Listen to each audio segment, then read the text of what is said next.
Hello and welcome to Satellite Data in Action, a podcast exploring how European research is transforming satellite observations into tools that help us better understand and protect our planet. In this series, we'll take you behind the scenes of 3 Horizon Europe projects working to unlock the potential of satellite data for real-world applications. And today's episode is inspired by a recent meeting that brought these projects together at the headquarters of EUMETSAT in Darmstadt, Germany. It was a cluster meeting of 3 so-called sister projects, Panorama, GreenEO and CLEAR-EO, all funded under the same Horizon Europe call. Now, before we dive into the projects themselves, let's step back for a moment.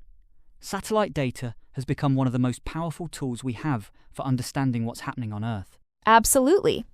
Satellites are constantly observing our planet, measuring everything from atmospheric conditions and sea surface temperatures to vegetation, land use, and even air pollution. And the amount of data they generate is enormous.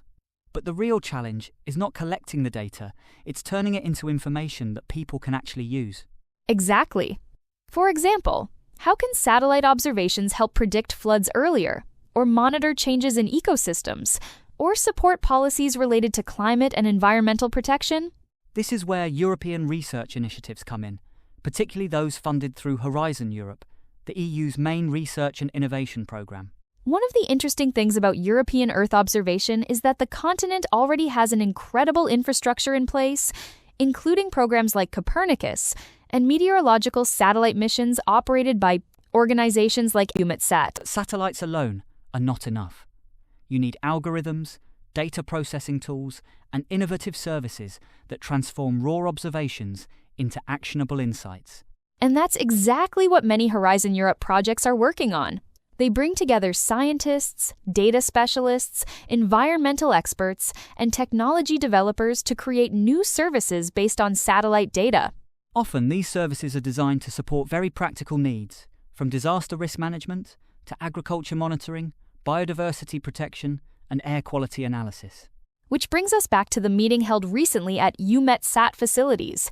It brought together researchers, project partners, and representatives from the European Commission. The idea of the meeting was quite simple but very powerful. Bring together projects funded under the same call to exchange knowledge and identify synergies. And what struck me was how complementary the projects are. Even though they all rely on satellite data, they focus on slightly different aspects of the Earth observation ecosystem.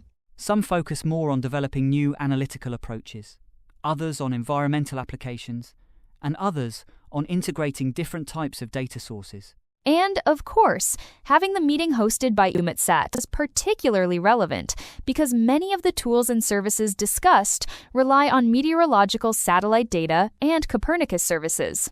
Let's briefly introduce the 3 projects at the center of this podcast series.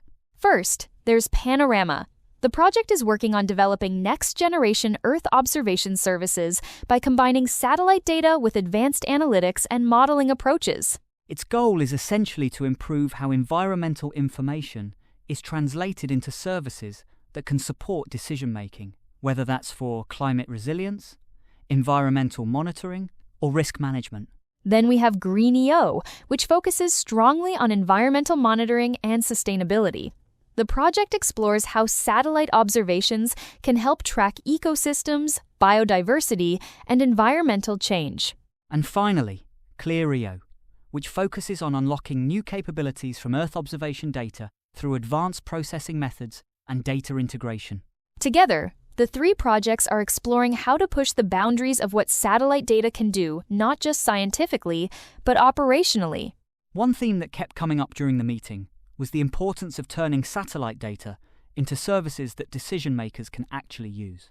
Exactly. Because while scientists understand the data very well, policymakers, authorities, and industry stakeholders need information presented in a way that supports concrete actions. For instance, early warning systems for floods, tools for monitoring agricultural conditions, or indicators that help track environmental policies. And that's where collaboration between research projects becomes essential. By sharing knowledge, tools, and methodologies, projects can accelerate innovation. In the next episode of this podcast series, we'll take a closer look at the three sister projects themselves and explore how each of them is turning satellite observations into real-world applications. We'll also hear about some of the innovative technologies being developed from advanced data processing techniques to new environmental monitoring services. So if you're curious about how satellite data is shaping the future of environmental intelligence, stay tuned. And to learn more about the projects featured in this series, you can visit their websites, panorama-eu.com, projectgreeneo.eu, and clear-eo.eu. Thanks for listening to Satellite Data in Action. See you in the next episode.